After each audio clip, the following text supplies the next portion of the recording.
Hello everyone, so hi, this is Saurabh Raina. इस video में हम बात करेंगे बायोलॉजी बोर्ड के लास्ट 10 इयर्स के जितने भी डिफरेंस आए हैं उसे हम कवर करेंगे। सबसे पहला डिफरेंस है गाइटोनोगैमी जीनोगैमी के बीच में। गाइटोनोगैमी क्या होता है? It's a pollination between two flowers of the same plant. तो जो पॉलिनेशन हो रहा है ना, वो दो फ्लावर्स के बीच में होता है, बट वो सेम प्लांट में होने चाहिए। जीनोगैमी क्या होता है? It's a pollination between two flowers of different plant.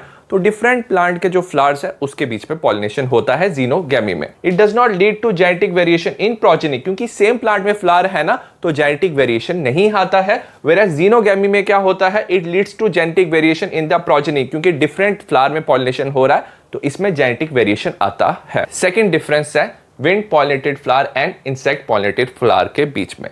जो विंड पॉलिनेटेड फ्लावर्स है काफी स्मॉल होते हैं, वेयर जो इंसेक्ट पॉलिनेटेड फ्लावर्स है या तो वो लार्ज हो सकते हैं या ये ग्रुप टुगेदर करके ना एक क्लस्टर बनाते हैं ताकि वो इंसेक्ट को अट्रैक्ट कर पाए। Usually inconspicuous due to dull colour, usually ये नोटिस नहीं होते क्योंकि इनका डल कलर होता है। The presence of bright colour, तो इनका ना ब्राइट कलर होता है in corolla calyx bract to attract insect, ताकि वो इंसेक्ट को अट्रैक्ट कर पाए। They are odourless devoid of nectar, whereas ये जो इंसेक्ट पॉलिनेटेड फ्लावर है इनका ओडर होता है। दे पोजेस नेक्टर, ये नेक्टर इनके पास होता है और एडिबल पोलन होता है ताकि इंसेक्ट इनके पास आ पाए। फोर्थ पॉइंट है pollen are produce in large number, काफी लार्ज नंबर में पोलन प्रोड्यूस होते हैं और यहाँ पे फ्यूअर पोलन ग्रेन्स प्रोड्यूस होते हैं। अब ये यहाँ पे जो पोलन ग्रेन्स है काफी ड्राई होते हैं, लाइट होते हैं, नॉन स्टिकी होते हैं ताकि वो इजीली ट्रांसपोर्ट हो पाए बाय विंड। और यहाँ पे जो पोलन होता है काफी स्टिकी होता है ताकि इंसेक्ट्स उसे इजीली ट्रांसपोर्ट कर पाए। नेक्स्ट डिफरेंस है albuminous seed versus non albuminous seed. Albuminous seed क्या होता है? When endosperm is not completely used by the developing embryo so A portion of it remain in the seed. तो जो endosperm है उसे कंप्लीटली यूज नहीं किया जाता है बाय डेवलपिंग एम्ब्रियो, तो थोड़ा सा जो पोर्शन है वो रह जाता है सीड में, तो उसे एल्ब्यूमिनस सीड कहते हैं, जैसे wheat, maize, barley, castor. Next है नॉन एल्ब्यूमिनस सीड। इसमें जो एंडोस्पर्म है उसे कंप्लीटली यूज किया जाता है by the developing embryo before the maturation of seed. Seed की मैच्योरेशन से पहले पूरा एंडोस्पर्म यूज किया जाता है। So no endosperm is left in the seed, तो उसके बाद कोई एंडोस्पर्म सीड में नहीं रहता। Example pea and groundnut. Fourth है स्पर्मियोजेनेसिस वर्सेस स्पर्मिएशन। स्पर्मियोजेनेसिस क्या होता है? इसमें क्या होता है? The process of conversion of spermatid, जो स्पर्मेटिड है वो कन्वर्ट होता है स्पर्मेटोजोआ और स्पर्म में, तो इसे स्पर्मियोजेनेसिस कहते हैं। वेयर स्पर्मिएशन क्या होता है? The process when mature spermatozoa, तो इसमें जो मैच्योर स्पर्मेटोजोआ है are release from Sertoli cell, Sertoli cell से रिलीज होते हैं into lumen of seminiferous tubule, तो इसे ना स्पर्मिएशन कहते हैं। फिफ्थ है मेनार्क वर्सेस मेनोपॉज। मेनार्क क्या होता है? जब फर्स्ट मेंस्ट्रुअल पीरियड आता है ह्यूमन फीमेल में तो उसे मेनार्क कहते हैं, और जब एंड होता है मेंस्ट्रुअल साइकिल का और पीरियड का इन ह्यूमन फीमेल, इसे मेनोपॉज कहते हैं। It occur at around 11 to 16 year of age, whereas जो मेनोपॉज है ये 45 to 50 ईयर्स ऑफ एज पे आता है। Menarche marks the beginning of reproductive phase of a female, तो ये बिगनिंग होती है रिप्रोडक्टिव फेज का ऑफ ए फीमेल, मतलब जो फीमेल है वो प्रेग्नेंट हो सकती है। वेरास जो मेनोपॉज है it marks the end of reproductive phase of a female. तो मेनोपॉज में क्या होता है? जो रिप्रोडक्टिव फेज है वो एंड हो रहा है, इसके बाद जो फीमेल है वो प्रेग्नेंट नहीं हो सकती। सिक्स्थ है स्पर्मेटोजेनेसिस वर्सेस oogenesis। स्पर्मेटोजेनेसिस क्या होता है? The production of sperm from spermatogonia cells. तो जो स्पर्मेटोगोनिया सेल्स हैं ये डिप्लॉयड होते हैं, तो इससे स्पर्म बनता है थ्रू मियोसिस, तो इसे स्पर्मेटोजेनेसिस कहते हैं। oogenesis में ओवम बनता है from oogonia, oogonia cells diploid होते हैं। All stages are completed in the testis, तो इसमें जितने भी सारी स्टेजेस हैं वो टेस्टिस में कंप्लीट होता है। वेरस oogenesis में जो मेजर पार्ट है oogenesis का that occur inside the ovary, तो वो ओवरी में होता है। लास्ट फ्यू स्टेज अकर इन ओविडक्ट, तो क्या होता है? स्पर्म की एंट्री के बाद भी क्या होता है? सेकंड मियोसिस कंप्लीट होता है, तो लास्ट फ्यू स्टेज ना ओविडक्ट में यहाँ पे होता है। Production of sperms is million every day, तो मिलियन ऑफ स्पर्म्स प्रोड्यूस होते हैं every day. Whereas only one ovum is release once a month, तो ओव्यूलेशन पे ना क्या होता है? सिर्फ एक ही ओवम रिलीज होता है पर मंथ। यहाँ पे मियोसिस से ना 4 फंक्शनल स्पर्मेटोजोआ जो है वो बनते हैं, और यहाँ पे मियोसिस के बाद ना सिर्फ 1 फंक्शनल ओवम जो है वो बनता है। सेवंथ है वेसेक्टोमी वर्सेस ट्यूबेक्टोमी। वेसेक्टोमी एक सर्जिकल मेथड है जिससे मेल को ना स्टेराइल किया जाता है, वेरस ट्यूबेक्टोमी भी एक सर्जिकल मेथड है जिससे फीमेल को स्टेराइल किया जाता है। Small part of vas deferens is either removed और tied up by making an incision in the testis. तो टेस्टिस में ना इंसिजन किया जाता है और उसके बाद जो वास्ट डिफरेंस है उसे या तो रिमूव कर सकते हैं या टाई अप कर सकते हैं वेसेक्टॉमी में। ट्यूबेक्टॉमी में small portion of fallopian tube is removed और tied up by making an incision in the abdominal cavity और थ्रू वेजाइना। तो इंसिजन किया जाता है इन द एब्डोमिनल कैविटी और थ्रू वेजाइना भी कर सकते हैं, जिसमें फैलोपियन ट्यूब को रिमूव या टाई अप कर सकते हैं। ये ट्यूबेक्टॉमी में होता है। 8th है जीन वर्सेस एलील। जीन क्या होता है? It is the portion of DNA that determine a certain trait. एक डीएनए का पोर्शन है जो सर्टेन ट्रेट को ना डिटरमाइन या एक्सप्रेस कर सकता है, जैसे आई कलर। वेयरएज एलील क्या है? It is specific form of A gene. तो जीन का एक स्पेसिफिक फॉर्म को एलील कहते हैं। अगर आई कलर सपोज जीन है तो black colour, blue colour of eye क्या होगा? एलील होगा। Gene are responsible for expression of trait. तो ये एक्सप्रेशन ऑफ ट्रेट के लिए रिस्पॉन्सिबल होता है। वेरस जो एलील्स है they are responsible for the variation in which the given trait can be express. तो ये वेरिएशन बताता है जिसमें गिवन ट्रेट को एक्सप्रेस किया जाता है। Genes do not occur in pair. तो ये पेयर में नहीं होता, वेरस जो एलील्स है ये पेयर में होता है। जीन का एग्जाम्पल है eye colour, hair colour, whereas allele का एग्जाम्पल है blue eye, black eye. 9th है Turner syndrome versus Down syndrome. Turner syndrome क्या होता है? Absence of one X chromosome. इसमें एक एक्स क्रोमोसोम क्या होता है? एब्सेंट होता है। वेरस डाउन सिंड्रोम में क्या होता है? Presence of an additional copy of chromosome 21। तो इसमें एडिशनल कॉपी होती है क्रोमोसोम 21 की, तो इसे डाउन सिंड्रोम कहते हैं। Turner syndrome it involve sex chromosome. इसमें सेक्स क्रोमोसोम की इन्वॉल्वमेंट होती है। वेरस डाउन सिंड्रोम में ना जो ऑटोजोम्स है उसकी इन्वॉल्वमेंट होती है। टर्नर सिंड्रोम की अगर बात करें, इसमें जो फीमेल है दे आर स्टेराइल। ये स्टेराइल होती हैं। इनकी जो ओवरीज है वो रूडिमेंट्री होती हैं और जो सेकेंडरी सेक्सुअल कैरेक्टर है वो लैक होते हैं। वेरएज जो डाउन सिंड्रोम है, जो अफेक्टेड इंडिविजुअल है, शॉर्ट स्टेचर, शॉर्ट हाइट होती है, पार्शली ओपन माउथ होता है एंड ब्रॉड पाम्स होते हैं। 10th है ZZ sex determination versus XY sex determination.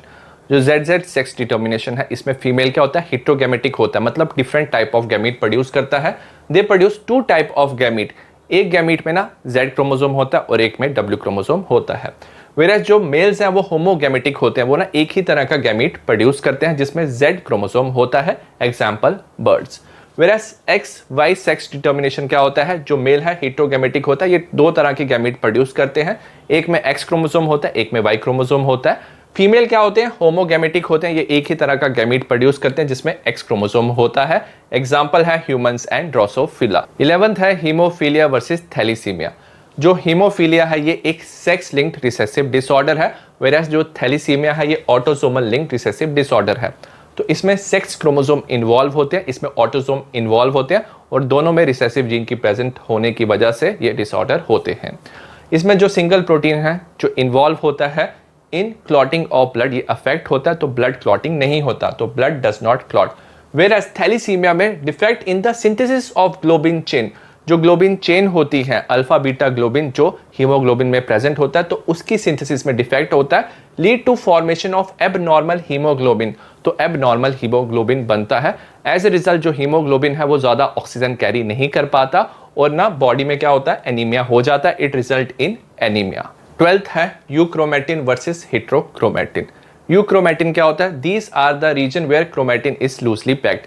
एक ऐसा रीजन होता है क्रोमेटिन का जो क्या होता है? लूजली पैक्ड होता है। वेयर एस हेट्रोक्रोमेटिन क्या होता है? एक ऐसा रीजन होता है क्रोमेटिन का जो डेंसली पैक्ड होता है। It stain lighter. अगर आप इसको स्टेन करो तो इसमें लाइट स्टेन आता है। It stain darker. अगर आप इसको स्टेन करो तो डार्क स्टेन आता है हेट्रोक्रोमेटिन में। It is transcriptionally active. तो जो यूक्रोमेटिन है इसकी ना ट्रांसक्रिप्शन हो सकती है, तो ये ट्रांसक्रिप्शनली एक्टिव होता है। वेरएज हेट्रोक्रोमेटिन जो है ट्रांसक्रिप्शनली इनएक्टिव होता है, तो इस रीजन की ट्रांसक्रिप्शन नहीं होती है। 13 है template strand versus coding strand. जो टेम्पलेट स्ट्रैंड है डीएनए का उसकी पोलैरिटी होती है 3 प्राइम से 5 प्राइम, वेरएज जो कोडिंग स्ट्रैंड ऑफ डीएनए है इसकी पोलैरिटी होती है 5 प्राइम से 3 प्राइम तक। अब ये जो टेम्पलेट स्ट्रैंड है ना, ये टेम्पलेट की तरह काम करता है फॉर ट्रांसक्रिप्शन और ये ना कोड करता है आरएनए को। वेयर एज जो कोडिंग स्ट्रैंड है it does not code for any region of RNA during transcription. तो ये जो स्ट्रैंड है ये ट्रांसक्रिप्शन नहीं करता और ये कोड नहीं करता आरएनए को। 14 है रेप्लिकेशन वर्सेस ट्रांसक्रिप्शन। रेप्लिकेशन क्या होता है? It is the process of synthesis of DNA from DNA. तो इसमें डीएनए की सिंथेसिस होती है फ्रॉम स्ट्रैंड्स ऑफ डीएनए, तो इसे हम रेप्लिकेशन कहते हैं। वेयर एज ट्रांसक्रिप्शन में ना आरएनए की सिंथेसिस होती है फ्रॉम डीएनए। रेप्लिकेशन में जो both the strands of DNA हैं they take part in replication. जो दोनों स्ट्रैंड्स होते हैं वो टेम्पलेट की तरह काम करते हैं और वो दोनों रेप्लिकेशन में पार्ट लेते हैं। वेयर एज ट्रांसक्रिप्शन में only one strand function as template, सिर्फ डीएनए का एक ही स्ट्रैंड फंक्शन करता है एज टेम्पलेट, उसी से आरएनए बनता है। It is catalysed by DNA polymerase. तो इस रिएक्शन को, रेप्लिकेशन को कैटलाइज करता है DNA polymerase, whereas transcription को कैटलाइज करता है RNA polymerase. RNA primer is essential for initiation. तो इसमें ना पॉलीमराइजेशन के लिए आरएनए प्राइमर की रिक्वायरमेंट होती है, एक छोटी सेगमेंट होती है आरएनए की, उसी के बाद जो डीएनए पॉलीमरेज है पॉलीमराइजेशन करता है। वेयर एज ट्रांसक्रिप्शन में जो RNA primer is not required, क्योंकि जो आरएनए पॉलीमरेज है प्राइमर के बिना ही वो कैटलाइज कर सकता है रिएक्शन। क्वेश्चन नंबर 15 है prokaryotic transcription versus eukaryotic transcription. Prokaryotes में जो ट्रांसक्रिप्शन होता है वो सेल साइटोप्लाज्म में होता है, वेयरएज यूकैरियोट्स में ये सेल न्यूक्लियस में होता है। अगर प्रोकैरियोट्स की बात करें, जो ट्रांसक्रिप्शन है एंड ट्रांसलेशन है वो साइमल्टेनियसली होता है, वेयरएज यूकैरियोट्स में transcription and translation differ in space, तो डिफरेंट जगह पे होता है, एंड टाइम डिफरेंट टाइम पे होता है। mRNA is translated directly from template DNA molecule. तो इसमें जो मैच्योर mRNA है वो डायरेक्टली बनता है टेम्पलेट डीएनए मॉलिक्यूल से। वेयरएज यूकैरियोट्स में क्या होता है, इनिशियली प्री आरएनए जैसे एचएनआरएनए बनता है, मॉलिक्यूल इज फॉर्म्ड, उसके बाद उसकी प्रोसेसिंग होती है, इंट्रॉन्स को रिमूव किया जाता है, तो प्रोसेसिंग के बाद मैच्योर mRNA बनता है। mRNA is generally पॉलीसिस्टोनिक। अब ये जो mRNA बनता है ना प्रोकैरियोट्स में, ये पॉलीसिस्टोनिक होता है, इसमें मल्टीपल जीन्स प्रेजेंट हो सकते हैं। वेयरएज जो यूकैरियोट्स है इनमें जो mRNA बनता है वो मोस्टली मोनोसिस्टोनिक होता है, इसमें सिर्फ सिंगल जीन प्रेजेंट होती है। क्वेश्चन नंबर 16 है analogous structure versus homologous structure. जो एनालॉगस ऑर्गन होते हैं ये डिफरेंट होते हैं इंटरनल स्ट्रक्चर में, बट ये परफॉर्म करते हैं सेम फंक्शन। वेयरएज जो होमोलॉगस स्ट्रक्चर होते हैं इनका ना सिमिलर ओरिजिन होता है, सिमिलर बेसिक स्ट्रक्चर होता है, बट ये डिफरेंट फंक्शन परफॉर्म करते हैं। ये शो करते हैं कन्वर्जेंट एवोल्यूशन और ये शो करते हैं डाइवर्जेंट एवोल्यूशन। ये डेवलप होते हैं अनरिलेटेड ऑर्गेनिज्म में, तो एनालॉगस स्ट्रक्चर अनरिलेटेड ऑर्गेनिज्म में डेवलप होते हैं, जैसे wings of bird and insect. Whereas जो होमोलॉगस स्ट्रक्चर है वो डेवलप होते हैं रिलेटेड ऑर्गेनिज्म में, जैसे forelimb of various vertebrates. Question number 17 है divergent evolution versus convergent evolution. जो डाइवर्जेंट एवोल्यूशन है इसमें क्या होता है, development of different functional structure from common ancestral form. तो कॉमन एंसेस्ट्रल फॉर्म होता है और उससे क्या बनते हैं, डिफरेंट फंक्शनल स्ट्रक्चर बनते हैं, तो इसे डाइवर्जेंट एवोल्यूशन कहते हैं। वेयरएज कन्वर्जेंट एवोल्यूशन में development of similar adaptive function structure, तो इसमें सिमिलर स्ट्रक्चर बनते हैं इन अनरिलेटेड ग्रुप ऑफ ऑर्गेनिज्म, क्योंकि ये एक ही जगह पे रहते हैं, तो उसी के हिसाब से एडाप्टेशन में इनमें क्या आता है, सिमिलर एडाप्टिव फंक्शन आते हैं। होमोलॉगस जो ऑर्गन है वो शो करते हैं divergent evolution, whereas analogous organ show करते हैं कन्वर्जेंट एवोल्यूशन। डाइवर्जेंट एवोल्यूशन का एग्जांपल है ऑस्ट्रेलियन मार्सुपिल्स। तो इसमें जो एनिमल्स हैं डिफरेंट ज्योग्राफिकल एरिया के हिसाब से वो अडॉप्ट हुए, उसमें डिफरेंट क्या आए हैं, फीचर्स आए हैं। इसका एग्जांपल है कन्वर्जेंट एवोल्यूशन का wings of insects and birds. Question number 18 है B lymphocyte versus T lymphocyte. इसे बी सेल कहते हैं और इसे टी सेल्स कहते हैं। ये जो बी सेल्स है इट फॉर्म ह्यूमोरल और एंटीबॉडी मीडिएटेड इम्यून सिस्टम। तो इसमें ना एंटीबॉडी रिलीज होता है। वेयरएज जो टी लिम्फोसाइट है जिसे हम टी सेल्स कहते हैं ये बनाता है सेल मीडिएटेड इम्यून सिस्टम, तो इसमें ना सेल रिलीज होते हैं। दे डिफेंड अगेंस्ट, तो ये बॉडी को ना डिफेंड करते हैं against virus bacteria that enter the blood and lymph. अगर ब्लड और लिम्फ में बैक्टीरिया या वायरस एंटर हो जाए तो ये जो बी लिम्फोसाइट है उसके अगेंस्ट ना एंटीबॉडी प्रोड्यूस करते हैं। वेयरएज टी लिम्फोसाइट क्या करते हैं, दे डिफेंड अगेंस्ट, तो ये बॉडी को डिफेंड करते हैं against pathogen including protist and fungi that enter the cell. अगर सेल में प्रोटिस्ट और फंगाई एंटर हुए हैं जो पैथोजेनिक है तो उसके अगेंस्ट ये सेल प्रोड्यूस करता है। They form plasma and memory cells by division, तो ये ना बी प्लाज्मा या बी मेमोरी सेल्स डिवीजन से बनाते हैं।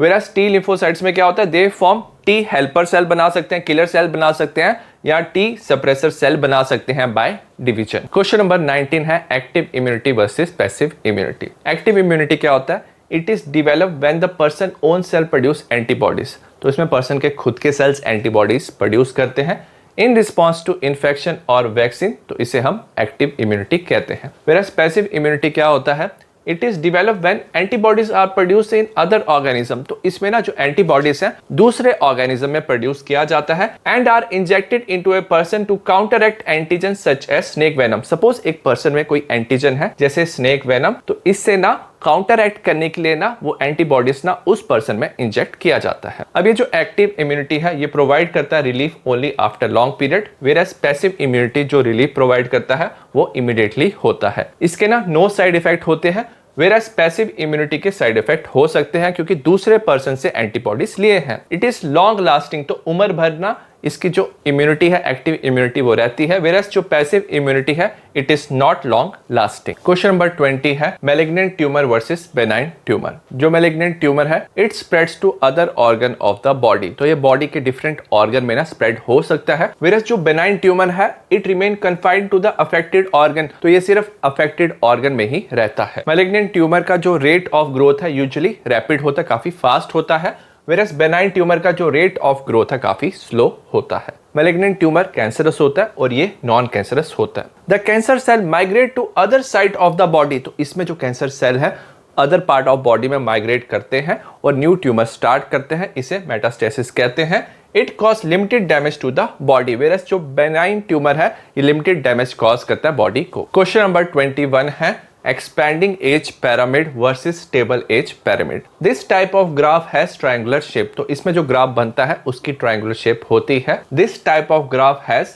bell shape, तो इसमें बेल शेप होती है। High number of pre reproductive individual, तो प्री रिप्रोडक्टिव इंडिविजुअल हाई होते हैं। मॉडरेट नंबर होता है रिप्रोडक्टिव इंडिविजुअल का और फ्यूअर नंबर होता है पोस्ट रिप्रोडक्टिव इंडिविजुअल का, तो तभी ये ट्रायंगुलर शेप होता है। वेरस जो स्टेबल एज पिरामिड है इसमें जो नंबर होता है pre reproductive and reproductive individual का वो ऑलमोस्ट सेम होता है और पोस्ट रिप्रोडक्टिव का जो नंबर है वो फ्यूअर और लेस होता है, तो ये जो शेप बनाता है बेल शेप बनाता है, तो इसे स्टेबल एज पिरामिड कहते हैं। क्वेश्चन नंबर 22 है एक्सपोनेंशियल और जे शेप ग्रोथ वर्सेस लॉजिस्टिक और एस शेप ग्रोथ। जो एक्सपोनेंशियल ग्रोथ होती है इसमें जो रिसोर्सेज हैं वो एबंडेंट होते हैं, वेरस लॉजिस्टिक ग्रोथ में जो रिसोर्सेज हैं लिमिटेड होते हैं। Population passes well beyond the carrying capacity of the ecosystem. Carrying capacity क्या होता है, एक स्पीशीज का ना एक एनवायरनमेंट में मैक्सिमम कितना पॉपुलेशन हो सकता है on the basis of resources, उसके बियॉन्ड जो एनवायरनमेंट है उस स्पीशीज का पॉपुलेशन सस्टेन नहीं कर पाता है तो उसे कैरिंग कैपेसिटी कहते हैं। तो इसमें जो पॉपुलेशन है वो पास कर सकती है, उसकी पॉपुलेशन ज्यादा हो सकती है कैरिंग कैपेसिटी से। और इसमें क्या होता है,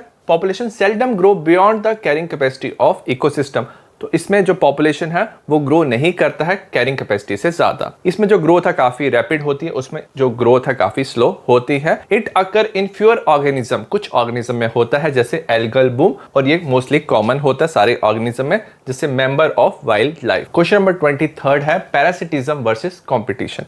It is a relationship between two living organisms of different species in which one organism obtain food from another living organism. तो ये रिलेशनशिप है, इसमें एक लिविंग ऑर्गेनिज्म दूसरे लिविंग ऑर्गेनिज्म से फूड ऑब्टेन करता है और उसे हार्म करता है, तो इसे पैरासिटिज्म कहते हैं। Example lice on human, ticks on dog. अगर हम कंपटीशन की बात करें, it is a rivalry between two or more organism of same or different species. तो सेम या डिफरेंट स्पीशीज के ऑर्गेनिज्म होते हैं, उनके बीच में राइवलरी होती है for obtaining the same resource. तो सेम रिसोर्स के लिए जो ऑर्गेनिज्म है वो आपस में compete करते हैं, तो इसे कंपटीशन कहते हैं। Example in South American lakes visiting जो फ्लेमिंगोस है एंड जो रेजिडेंट फिश है वो compete करते हैं सेम रिसोर्स के लिए, तो इसे हम कंपटीशन कहते हैं। क्वेश्चन नंबर 24 है upright pyramid of biomass versus inverted pyramid of biomass. इसमें जो बायोमास होता है प्रोड्यूसर का वो ज्यादा होता है एज कंपेयर टू कंज्यूमर, और इसमें जो प्रोड्यूसर का बायोमास है वो लेस होता है एज कंपेयर टू कंज्यूमर। इसकी अगर हम एग्जांपल की बात करें, pyramid of biomass in grassland ecosystem, तो इसमें प्रोड्यूसर का सबसे ज्यादा है, then primary consumer, secondary consumer, then tertiary consumer, तो ये अपराइट पैरामिड ऑफ बायोमास है। वेयर एज जो pyramid of biomass in aquatic ecosystem है वो इन्वर्टेड पैरामिड ऑफ बायोमास है, इसमें प्रोड्यूसर का बायोमास कम है और प्राइमरी कंज्यूमर का जो बायोमास है वो ज्यादा है, तो ये इन्वर्टेड पैरामिड ऑफ बायोमास है। क्वेश्चन नंबर 25 है in situ conservation versus ex situ conservation. In situ conservation क्या होता है, this is approach of conservation of endangered plant and animal. तो इसमें जो इंडेंजर्ड प्लांट एंड एनिमल है उसे कंजर्व किया जाता है in their own natural habitat, उनके नेचुरल हैबिटेट में ही उन्हें कंजर्व किया जाता है। वेयरएज ex situ कंजर्वेशन में this is approach of conservation of endangered plant and animal outside their natural habitat, तो नेचुरल हैबिटेट से आउटसाइड उन्हें कंजर्व किया जाता है in place which are maintain by humans, तो उस प्लेस को ह्यूमन मेंटेन करते हैं। इसका एग्जांपल है national park, wild life sanctuaries, sacred groves, और इसका एग्जांपल है zoological park, botanical garden, wild life safaris.